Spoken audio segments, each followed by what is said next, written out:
Makikiisa ang Kabataan Party List Pangasinan sa isinasagawang welga ng sektor ng transportasyon sa lalawigan kasabay ng panawagan para sa agarang pagtugon sa tumataas na presyo ng langis.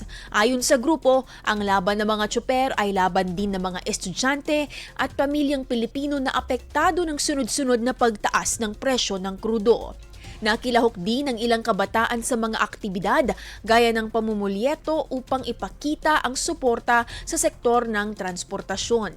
Inilahad ng Kabataan Party List Pangasinan ang kanilang 6 na panawagan bilang bahagi ng suporta sa transport strike, kabilang ang pagtugon sa pagdaigdigang issue sa nakakaapekto sa presyo ng langis, pagtaas ng sahod at kita ng mga manggagawa at pagkontrol sa presyo ng mga pangunahing bilihin. Ipinanawagan din ang pagtanggal ng 12% VAT at excise tax sa langis, pagbibigay ng sapat na ayuda sa mahihirap at pagrepaso sa umiiral na mga pulisiya sa industriya ng langis.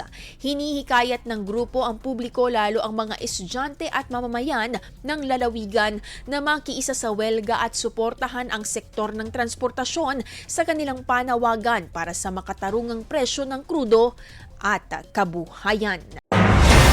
IFM News. IFM News. IFM News.